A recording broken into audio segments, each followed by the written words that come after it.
The little engines were busy clearing their railroad of leaves and broken branches. Peter, Sam, and Rusty often worked together. One day, Rusty helped Peter Sam to a water tower.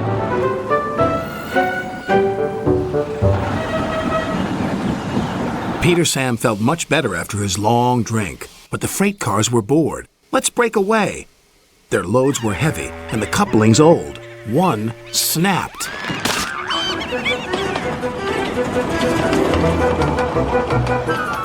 Faster, faster, shouted the freight cars. A sign read slow steep bends and ravine ahead, but the silly cars never saw it. Then, it was too late.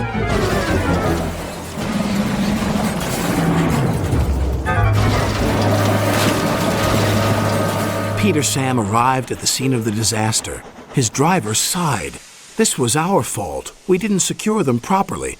We'll have to get help to pull them out. Sir Topham Hatt will be very annoyed. And he was. You will work in the yards until I can trust you again. Duncan was delighted with Peter Sam's dilemma. Fancy not securing your freight cars on a hill. They'll come back to spook you and your special funnel. Woo! And who's to say you're not afraid of ghosts? Snapped Rusty. Ghosts? Things that go bump in the night? Rubbish! Well, I'll tell you a story that will make your funnel quiver, Rusty said.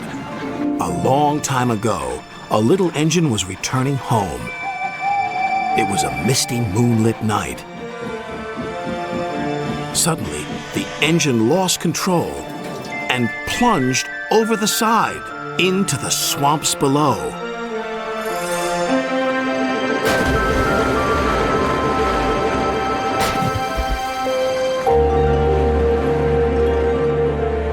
He was never found again. But many a workman will tell you that when the moon is full, they have seen the little engine trying to get home. But he never reaches the other side.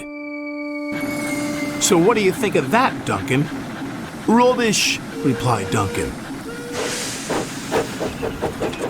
Never mind him, Peter Sam. He'd be frightened if he really saw a ghost. This gave Peter Sam's driver an idea. Let's play a trick on Duncan. The next day, he spoke to Duncan's driver and fireman, who agreed. We'll do it tonight.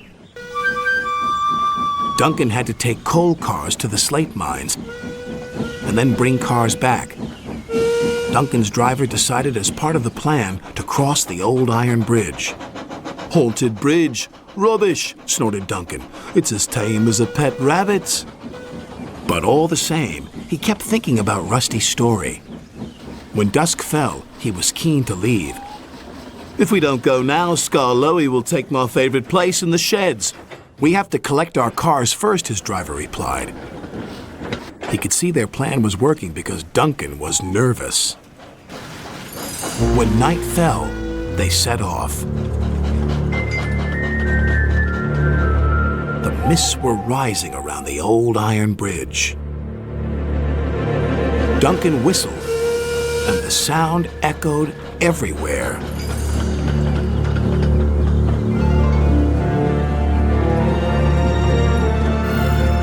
Then, ahead, he saw flickering lights. His driver knew they were only insects that shine brightly at night, but to Duncan they looked like an engine. Next, his driver secretly threw a rock from the cab into the ravine below. It's the ghost! Take me back! Take me back, please! When Duncan reached the safety of his shed, he closed his eyes tightly. Spooked, are you, Duncan? Laughed his driver. No, I'm asleep. And Duncan refused to open his eyes. He did, though, when he thought his driver wasn't looking, just to make sure that he was still there.